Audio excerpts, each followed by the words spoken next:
Saudações a todos que acompanham o CovaCast. No episódio de hoje, trouxemos aqui para conversar conosco o Valteci Miranda, ele que é sócio da consultoria, assessoria, gestão empresarial ACAGEC, um profissional com mais de 20 anos de experiência na atividade parlamentar, com orçamento público, com emendas parlamentares. E o objetivo hoje do nosso programa é discutir a questão do acesso das entidades beneficentes de assistência social, de educação, de saúde e de assistência às emendas parlamentares. O Valteci é expert nessa área e vai nos ajudar aqui a entender esse tema de olho, né, no calendário que nós temos para o orçamento 2025, e eu passo a palavra para o nosso amigo Valteci, a quem eu conheço há mais de 20 anos. Inicialmente, agradecer aqui a oportunidade ao amigo Kilder, né? A gente, como o Kilder falou, está nessa caminhada já faz um tempo. Então, a gente tem ajudado com frequência bastante nessa assessoria para as entidades assistenciais em todas as áreas, mas focado principalmente na questão da saúde, certo? A gente está aqui para lembrar hoje que a PEC orçamentária para o ano de 2025 chegou ao Congresso Nacional agora no dia 31 de agosto, a LOA, Lei Orçamentária Anual para o ano de 2025. Daqui a mais ou menos um mês, agora no final de outubro, para o início de novembro, o pessoal deve ficar atento aí ao prazo que vai ser aberto para indicação das emendas, certo? Os parlamentares vão ali fazer o fatiamento da parte que ele tem direito, das individuais, e eu quero lembrar aqui que do valor que cada parlamentar tem direito, o deputado e o senador, para esse ano de 2025 deve ficar algo em torno de 60 milhões para os deputados e algo em torno de 90 milhões para os senadores, só das individuais, não estão incluídas aí as de bancada. Disso aí, obrigatoriamente, 50% é na saúde, certo? Então, ficar atento aí, no decorrer dessa conversa, a gente vai estar explanando, explicando de que forma as entidades podem ter acesso a esses recursos. Valteci, esses valores que você citou das emendas individuais, eles são impositivos, né? Ou seja, não depende do governo, o parlamentar alocando, ele vai ser executado no orçamento 2025, é isso? Exatamente. Essas são as impositivas. Existe sempre uma preocupação com as entidades, até pelo histórico das diversas CPIs das ONGs, lá atrás do escândalo dos anões do orçamento, sempre existe uma preocupação muito grande das entidades com a legalidade de receber essas emendas. Eu gostaria de ouvir sobre essa temática. É seguro? Há segurança jurídica? As entidades...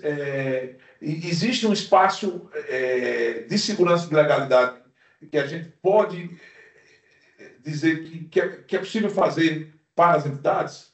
Sim, tranquilamente. Inclusive, assim, já respondendo essa pergunta sua, para que ela possa ter a possibilidade, para que ela receba esse recurso, né, que um parlamentar pode estar indicando ali, ela tem que ter os credenciamentos necessários, né, tanto no governo municipal, quanto estadual, quanto federal. Tem que ter todas as certificações. No caso da saúde, tem que ter o CNEAS, né, que é o cadastro ali que tem que fazer para poder torná-la apta a receber esse recurso. E aí tem uma série de procedimentos legais que você tem que seguir, desde o momento ali em que você é beneficiado para fazer o cadastramento da proposta nas plataformas adequadas, né, no Ministério da Saúde, no caso que a gente está comentando, é o InvestSUS, né? Lá dentro do InvestSUS tem o eGestor, onde você vai cadastrar essa proposta. Depois, na sequência, você vai cadastrar um plano de trabalho de execução desse recurso que você vai ser beneficiado, se você vai receber ali, que o deputado, o senador indicou. E depois desse plano de trabalho registrado lá nesse programa, ainda tem a fase que é do empenho, análise, logicamente, da proposta, depois empenho e liberação de recursos.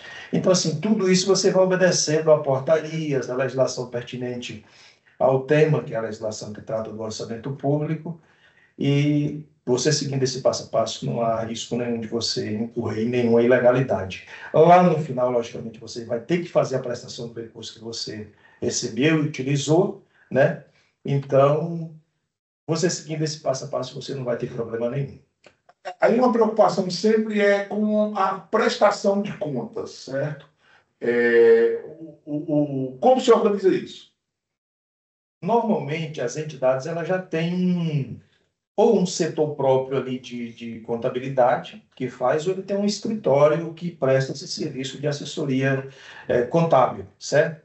Então, não tem, é só seguir o que está determinado ali em cada portaria, como eu falei antes, na legislação, plenamente possível, tranquilo, já está previsto, inclusive, na própria legislação, você ter contratar esse tipo de prestação de serviço, e é isso. Executor recebeu, executor prestou conta, tudo como manda o figurino, como manda a legislação, está tudo certo.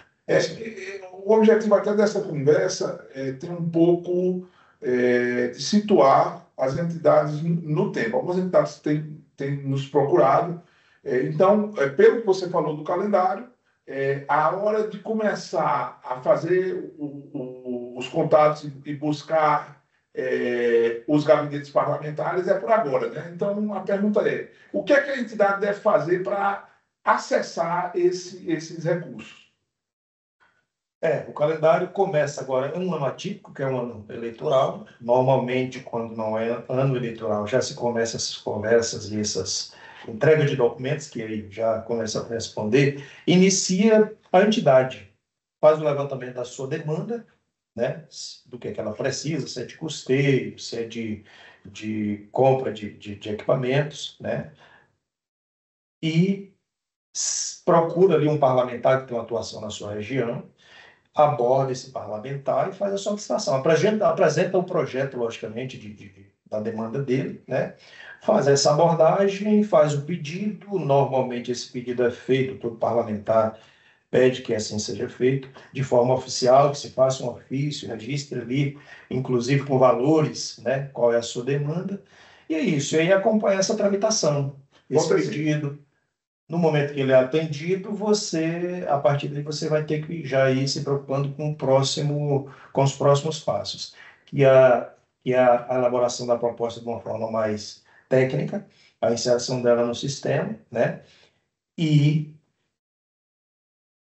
a elaboração também do plano de trabalho na sequência, o cadastramento dele também, e depois o acompanhamento, empenho e liberação. Depois do parlamentar destinar essa emenda, não há necessidade de licitação, ela vai direto para a entidade, é isso? Não, exatamente, vai direto para a entidade e não há, a princípio... Acho até que é uma exceção da Lei 13.019, são as emendas parlamentares. Isso, ou seja, a própria lei prevê esse caminho que dá realmente muita segurança. Uma dúvida também recorrente é o seguinte: não há possibilidade, eu estou perguntando, é quase uma afirmativa, não há possibilidade de você fazer projetos para receber emenda para reforma e construção de edifícios. Não, é custeio mesmo e compra de equipamentos. Mas se a entidade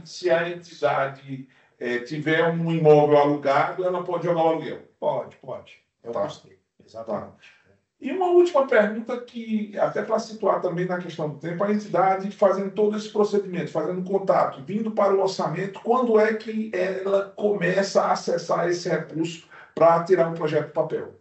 Só voltando aqui um pouquinho do início, que eu acho que não deixei muito claro, o processo de confecção da peça orçamentária do ano seguinte, no caso 2025, né, ele começa agora em 2024. Como eu falei, a peça chegou agora em agosto, ela vai para a parte de emendamento, primeiro vai para a Comissão de Orçamento no Congresso Nacional, onde vai ser analisada, depois vai abrir o prazo para os parlamentares apresentarem as emendas limitadas, logicamente, ao montante que ele tem direito ali, né?